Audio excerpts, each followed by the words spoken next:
Hey, what's up, fam? Thank y'all for tuning in again. Be sure to like, share, subscribe, comment, and don't forget, when you do subscribe, hit that notification bell so every time I drop a video, you will be notified. So, a couple of days ago, I did a video about a young sister out of Harvey, Louisiana, by the name of Zaila, avant-garde. And it was a celebratory video because she had won the Scripps National Spelling Bee. First African American to actually win the competition. And went in detail about the sacrifices and hard work she had to put in to to win the event. But I also talked about the role of her father and how he saw something in his child which caused him to have her enter spelling bee competitions. He said she was a whiz in math or what have you. But one of the points I tried to make was how that we need to celebrate these fathers more often when Aboriginal children make great accomplishments, like win a spelling bee or become great at tennis or golf or football or get scholarships to different colleges or whatever they may accomplish. I made it, like I said, my point was to have the dads be more in the forefront, do an interview with the fathers and stuff like that, just talk to them. But after I did the video and posted, I thought about it, and I thought about like myself and how I, and the way I think. And one of the things that I know for myself is I do not really like to take pictures. I don't like the limelight. It took me forever to get in front of the camera to do YouTube videos. Still a little nervous doing it, but you do what you have to do to get things done, right? So, but like I said, I know me personally, like with my kids ever, when they accomplished anything, I didn't like, to be out in the forefront. I didn't do all that cheering and, jumping out there, taking pictures, videos and stuff. And I took pictures of them. I'm talking about pictures of myself or being in pictures or being videoed. I like, be out to the side. But I know the work that me and them did, behind the scenes, away from everybody. But that's how I grew up. So it's like, I really, like I said, I don't like taking pictures, I guess I can say, I like to be seen, not shown, if that makes sense. So I'm thinking maybe the same thing with the sister that won the spelling bee, because if you look online, you'll see a picture with her mom, but I haven't seen a picture with her, with her dad. But if he's anything like me, somewhat older generation in our 40s on up, I know, shoot, we ain't, that ain't really our cup of tea.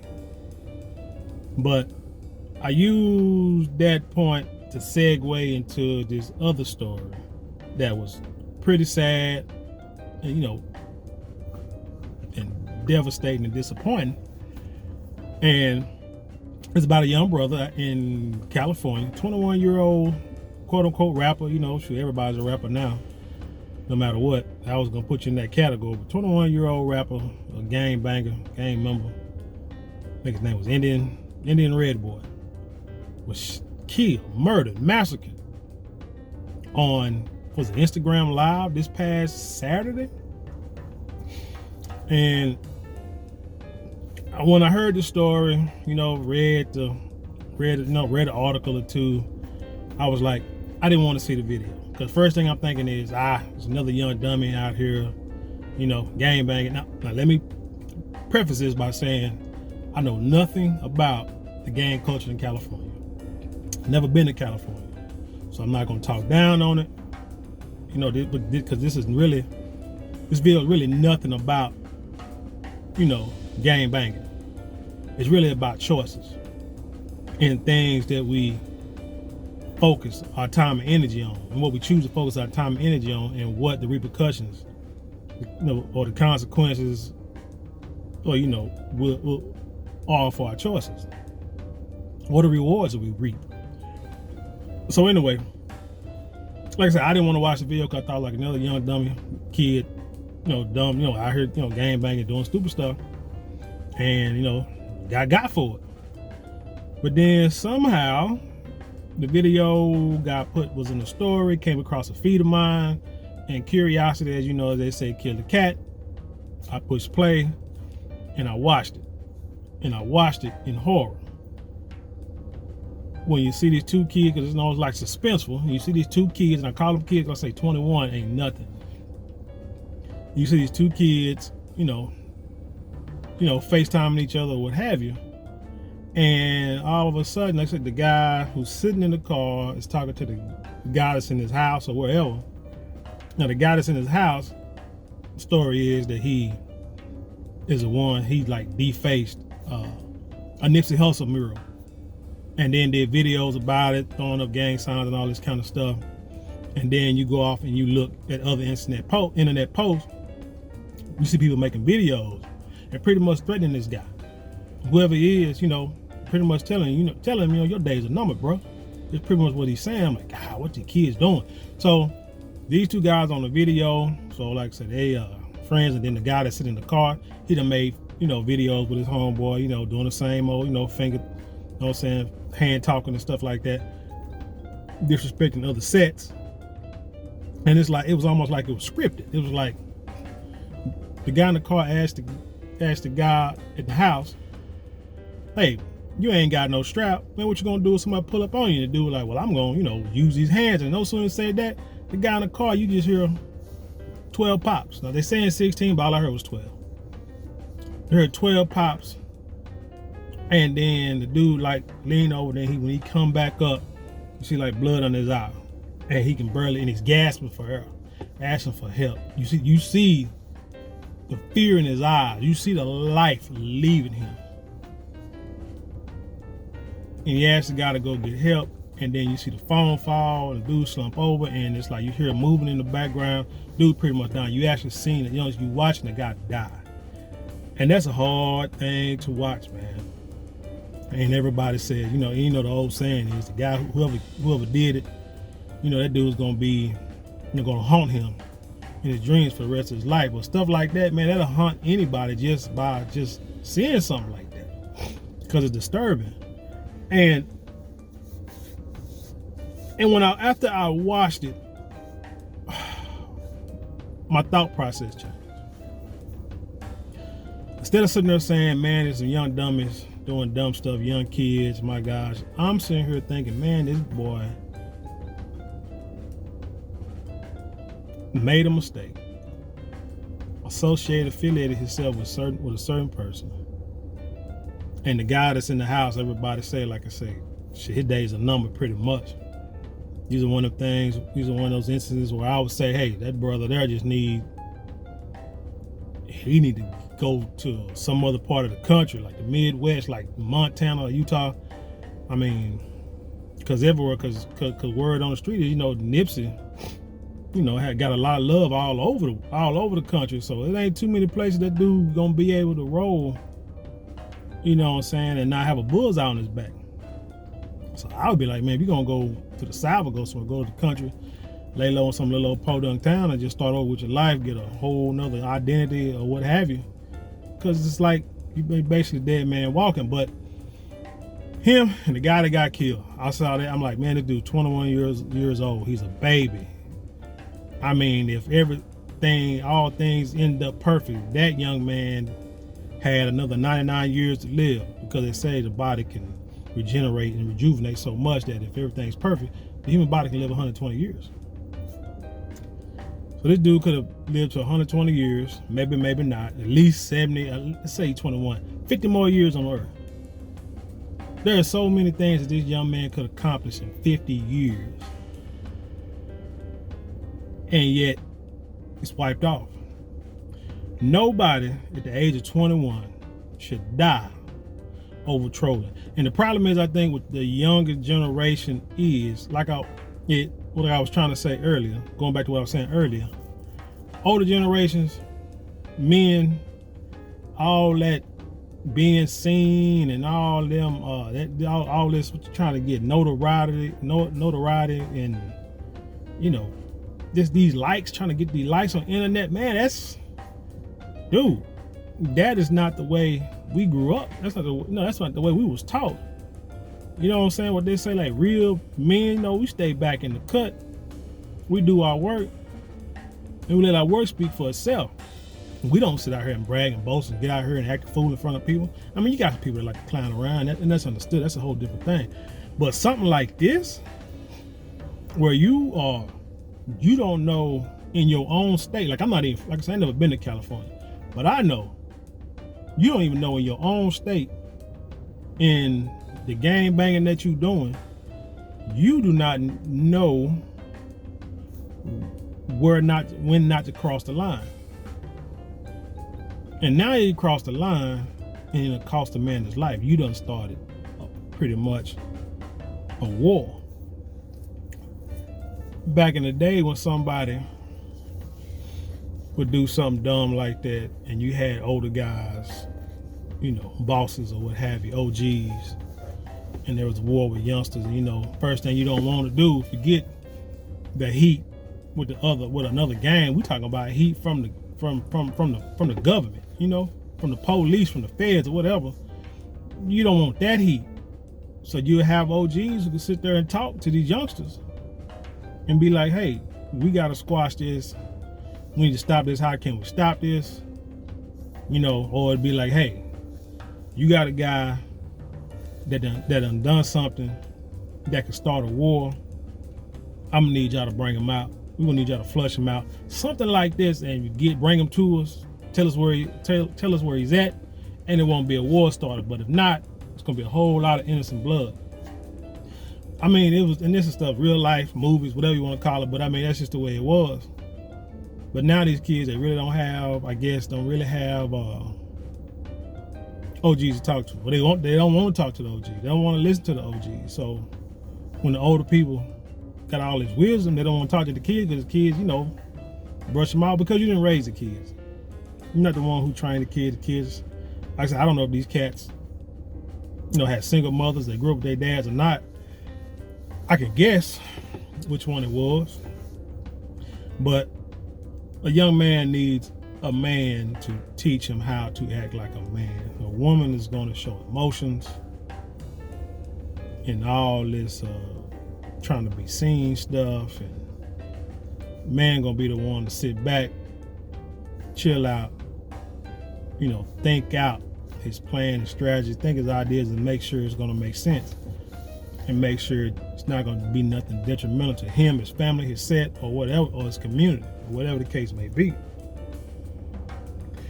But like I said, it was, a sad video to watch. And like I said, he oh man, I don't know the dude, never met him. I mean, never listened to none of his rap songs or whatever they say he is, but I said, you just never know. And then you can go back to, look at like Tupac and Notorious B, especially Tupac, because Tupac had so much potential. Raised in the Black Panther Party, pro-black, high strong in the mud the way it looked, but still, they said he was kind of coming around, doing different things, but every now and then, he slip up, and that last slip up cost him his life. But you think 25 years old, just think that was like, what, 20, 30 years ago? You think about 96, like 25 years ago, you think about what Tupac would be at 50. What he could have accomplished, how he could have changed the world, a lot of communities. But he never got old enough. And a lot of times, I remember you hear the older people saying, man, that little kid, he just a problem. He ain't gonna be nothing. He's just too much trouble. Pretty much just throw him out with the bathwater. But you can't do that, because you look at people like Malcolm X. Well, people bring up Malcolm X and how he was, They say he ran, he said, lived a street life, been arrested a few times. But then as he got older, he learned, grew up, matured, and became a great speaker and great orator and everything else, and leader for our community until his death. But it's like I said, you just never know. You got to give these children chances. This falls back on the parents. Because like they always say, it starts at home. All these parents, the boy will probably have a funeral in a church, and there will be a preacher doing his eulogy. You have all these people, mama, grandmama, aunts, nieces, I don't know, maybe some cousins or other gang members or whatever. They're gonna go to this dude's funeral, and hopefully nobody try to drive by and shoot it up.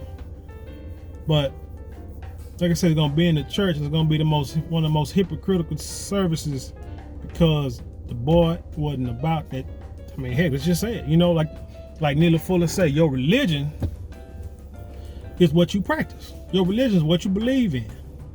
So you believe in that gangbanging and you live that gangbanging, and that's you 24/7. That's your religion. So you have a funeral service in a church, that's hypocritical than the sun gun. You have a preacher sitting up there trying to give you a eulogy, that's hypocritical than the sun gun. But we'll do it. We'll do it because it's not really for them, it's for the living. So I can understand. I see that point. But like I said, it starts at home. It starts with the family. As parents, we have to do better jobs as a whole, as a community. First, it starts with parenting, and then it's community. Parents, you have to train your child from birth. Parenting is a hard job, but it's a job you chose. You have to start from birth, from babies, teaching your kids to be productive members of society. Don't matter what you've been through. Doesn't matter what you're going through. It doesn't matter if you're living in poverty or you're the richest person in the neighborhood. You got to train them kids. I don't want to hear nothing about, people in certain situations. We had no choice but to do this, hustle like this, and the third. Okay. That may be your truth, but there are ways to make sure your kids learn how to read by the time they're 4. Learn how to spell their name by the time they're 3, 4. Read books, know how to do math problems by the time they get into kindergarten. Going into kindergarten should not be the first time your child read a book or do a math problem or spell their name. Should not. Head Start, no. It should not be that. They should have had that foundation at home. They need books show kids a different world than where they live. But they need that. Now, as they get older, they start seeing how things are, and they might steer away from that. But as the scriptures say, train a child in the way they need to go, and they will not depart.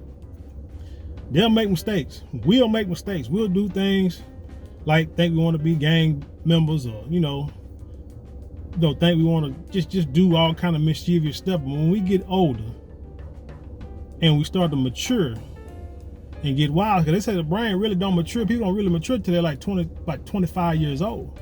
So for the government to sit there and say at 18 you grown, that's kind of throw it off. But they just want you to be old so they can, carry you off into that military. But that's a whole nother story. But say the brain doesn't really fully develop and you don't start really maturing to 25. So it's like, shoot, for your first 25 years, for the first quarter of your life, if you lucky, you learning a lot. And then after that, you implementing everything that you learn. So you, like I said, 21, your brain is not fully developed, even though you think you're grown. There's a lot of stuff that you still do not know. But like I said, you got to start with the kids when they're babies. Train them as a child. They'll make mistakes, and we hope that they make mistakes they can live through. And then when they get older, they'll know the right decisions to make, and then they can teach other people. They teach other youngsters, try to raise their kids to be better. But if you wait till they thinking until they teenagers, and then you want to have a stern talk with them, shoot, they already say studies and doctors and scientists say whatever, that by the time a child is 13, they already who they gonna be. And that's the time you want to start to try to teach them and to hone them in the adults. It's too late. Them folk be teaching your kids when they first walk in that school, when they first walk in that daycare, and teach them their history, teach them their education, and teach them their truth. You just like sitting at home doing nothing. But it shouldn't be like that. So then not only, like say, as start with the parents, teaching the kids at home, parents, we also got to loosen the reins a little on the community. We got to get back to the community. It takes a village to raise a child. Again, I'm bringing up Bible verses that I can't, tell you exactly where they at. Like I always say in my videos, Google it. But the Bible, whether you are religious, whether you believe, whether you're a Christian or whatever, Hebrew Israelite or whatever you claim, them scriptures to me is a great foundation on how to live life, period. When you read them Bibles, leave the religious aspects out of it. You read the scriptures, the stories, understand what the stories are trying to teach you, man, it'll tell you how to pretty much damn near live a perfect life, period. But yeah, it takes a village to raise a child. So if mama got to work 3 jobs, mama got to find somebody she can trust to watch over her child while she at work. If dad at work, mama at work, they got to find some people they can trust that's going to watch their child and do right by their child while they're at work. And like I said before in the previous video, Boys and Girls Club, 100 Black Men of America Incorporated, Big Brothers and Big Sisters, YMCA. There are many places that, and I'm sure there are a lot of other community organizations that are out there. You can find them. I'm sure they're online somewhere. But you got to take advantage of the community. Use the community for what it's for. There are things out there that's there to help you. Shoot, utilize it. Period. I mean, there's no excuse. But we got to do better by our kids. Like I say, I hate to see that young brother, regardless of what he think he know. You just gotta say he's young. Somebody just gotta be there to teach him show him a different way. I mean, from what I saw, Nipsey Hussle, he was in, he was, affiliated with a gang. But that guy was smart. That guy learned so much. The way he learned about business and cryptocurrency and real estate. This dude was doing something, but still had ties to the street and was still trying to uplift this community. We need more people like that. However Nipsey got to that point, that's how we got to get all the rest of these kids to that point. Because there's too many of our young brothers and sisters out there losing their lives, man. As babies. 21. I got a daughter that's 25, 26, 24, 25. It's like, dude, I could not imagine. I mean, it's just, being taken out like that. I mean, just over something senseless. It's like over trolling. People get in fights. People pull out weapons. Things happen. Ain't condoning it, ain't belittling it, but I mean, stuff like that happens. But when you get taken out because somebody is trolling, doing something silly, doing blatant disrespect, that's another thing. Men, you gotta learn how to respect each other. You gotta learn how to respect game go. Just because you humble yourself don't make you a coward. Sometimes you gotta learn how to walk away, separate yourself from people who like a real detrimental to your life. Somebody could be trying to act a fool with you. I remember years ago, I was working at this job, and there was this guy, I don't know. I mean, we cool and everything now. You know, I mean, of course, if we see each other, you know, we be cool and everything. But it's like, I remember for whatever reason, this brother was like testing me or trying to charge me up or something like that in the middle of work. Now, he was younger than me, but I had a family and stuff like that. So I'm working to pay bills. I'm not sure exactly what his situation was, but he was like a little bit younger than me, but I don't know what it was. But he tried, you know, almost try to start something inside the work. I was like, nah. And I told him, I said, bro, right now at the time or place. If you want to do this, we can do it, but we ain't finna do this right now. And then that was the end of the conversation. But then later on, we talked to each other and we hashed it out like men, and that was the end of it. Don't know what it's about, don't even care, because that was dumb. But like I said, we handled it like men. Now, if we was both young dummies, we probably sitting in that damn middle of that dang warehouse fighting. I'd have been out of job, had to go home and explain that to the, you know what I'm saying, to the family, and it wouldn't have made no sense at all. For what? Over some I think that was so petty that 20 years later, I don't remember what it was. You see what I'm saying? And I'm living a whole lot better now than I was back then. So, like I said, we gotta learn how to respect each other, humble each other. Like I said, just because you walk away from a fight don't make you no coward. It should make you smart man, because you can live and see another day. But anyway, that's all I wanted to say about that.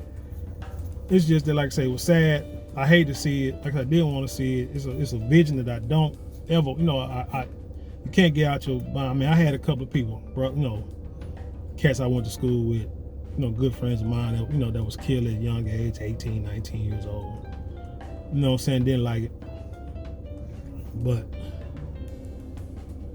But yeah, this is something, like I say, but those situations were more street oriented, like actual real life people going back and forth, whether it was over somebody trying to rob somebody. Pretty much it was like both of them was about robberies. But like I said, it's I'm not saying that's a reason, but that's a more, how do you say it? I don't want to say legit reason, but it's more like a legit reason. Like, okay, somebody robbing somebody get killed. You know, that's a reason for somebody to get killed, because somebody trying to rob somebody on either side.